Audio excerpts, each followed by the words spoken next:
Hello, Internet. Welcome to the show. Thank you for joining us. The University of Utah has an upcoming game against Cal, and they know if Cam Rising's ready. What do we think? My name is Darren, that is AJ, and this is the DNA Sports Recap. Roll the intro.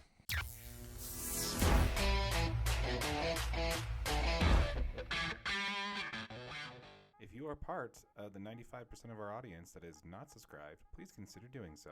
Thank you. How's it going, AJ? I'm doing good, buddy. Really good. How are you? I'm living the dream, man. Happy to be back here. So let's go ahead and get things kicked off. Let's start with the University of Utah, shall we? Yeah, absolutely. So the University of Utah ranked 16th, by the way, which is up from 18. Yeah, gained 2 spots without playing a game. That's what I'm talking about. Always got to like that, right? They are 4-1. They're taking on the Cal Golden Bears. Another great, Terrible name. Geez. Just absolutely terrible. Anyway, they are 3-3. So we got the Utes favored by 13.5 on this one here. And we got the over-under line at 45. Now we'll get to what we think on that here in a minute, but let's go ahead and first talk about the Bears here. What's your take? What's your first impressions on the Bears?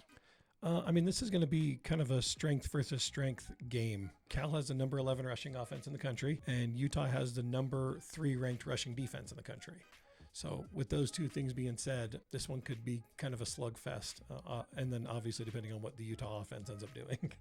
Yeah. So, yeah, it's definitely something we need to be concerned about. They are averaging 33 points per game so far this season. That's actually dropped down to 16 points per game in conference for the Cal Bears there. So okay. That's basically what they're used to seeing there. When it comes to that, they have 10 passing touchdowns and 16 rushing touchdowns. So like you said, strength against strength. It's Utah's defense against Cal's rushing offense, right? Yeah, absolutely. So how big of a concern is that going to be for you think? I like the odds on this for the Utah defense, obviously, to keep this Cal team under control. Cal's on like their third string quarterback right now. They've had some pretty big injuries coming through the season. We know that pain as Utes fans. There are some things that they're still trying to work out. They're going to be handing the rock off a lot, trying to get yards on the ground. I like Utah's odds just because they are very physical up front. They're looking for you to try to overpower them, and most teams haven't been super successful. The Utes only allow 282 yards per game. Really? So yeah, the defense has obviously been very stout. Any Utah fan knows that. So I would say advantage Utah there. The Cal defense isn't fantastic. They're 78th ranked in the nation. They allow 381 yards per game. If we can get any kind of offense going, this could be a good game to get moving for Utah. I agree. I think it's going to be really kind of up to the whose strength really shows up this week, and really what the offense is going to do. Honestly, Cam, no Cam, Nate Johnson, this is his third start in conference play. Yep. So you do need to see some improvement at this point. The article came out from Eric Walden in the Salt Lake Tribune that the Utes know Cam's rising status for the weekend. They know if he's playing already. Hopefully that helps, because if they know that Cam's not playing, hopefully Nate's getting all of those first string starts, all of those reps. If that's the case, hopefully he can build some rhythm with the offense and get things moving and show some improvement this week. Absolutely. We'll get to Cam here in a minute. I promise, folks. We'll talk a little bit about what came out over the week for that. So when it comes to that, I really think the key thing that stands out to me for Nate Johnson is that he still hasn't thrown an interception. That's kind of crazy. Some of the elite quarterbacks in this league have thrown interceptions already, yet Nate Johnson hasn't. I know he was 8 for 33 in passing last game or something ridiculous like that. Yeah, but some of those aren't his fault though. He's had quite a few drop passes where you've got to have receivers help him out. Exactly. If you're getting it even close to him, you guys are Division I college football receivers, right? You've got to be coming down with to help your quarterback out, help him build some confidence in those situations. That's exactly my point. I think because of the fact that we haven't seen him throw a pick, which means they're playing it very conservatively for him, that all the passing plays are not open to him, and he's not really getting given a chance to really open it up and see what he can do. Yeah, no, I totally agree. agree. Stat towards that, and hopefully, if this is the case, if Nate Johnson is starting again this week, that we do see some improvement on that, and we do see a little bit more assertive, a little bit more confident play from him this week. Yeah, and I'd even like to see some Bryson Barnes confidence like they showed in that first game against Florida. First play out the game, run some play action and just throw the ball down the field. Just let them know you're not scared to even just attempt it. You know what I mean? Nate Johnson's obviously thrown a ton of those balls over his football career. He can get one up there, get some momentum into this offense. I agree. We'll see who shows up. We'll see what the Utah offense does, and we'll see which strength wins out on this one. So let's go ahead and talk about the Utes favored by 13.5. Do you think they win by that much? No, I don't. I don't think so either. I could see this being, if the offense can generate some points, I think the defense has a great chance at really limiting this Cal Bears offense. I think it's going to be very much a slugfest like the last ones we've kind of seen. Could see a 14-7 score, a 21-7 score, or even a 21-14 score. I don't know if the Utes cover on this one. Yeah, I'm going to have to agree with you on that one. I do think that they do win. I'm not necessarily sure they're going to cover that spread. I do think that it is going to be a low-scoring game. So under the over-under line on 45, I'm definitely taking the under on this one. Yep.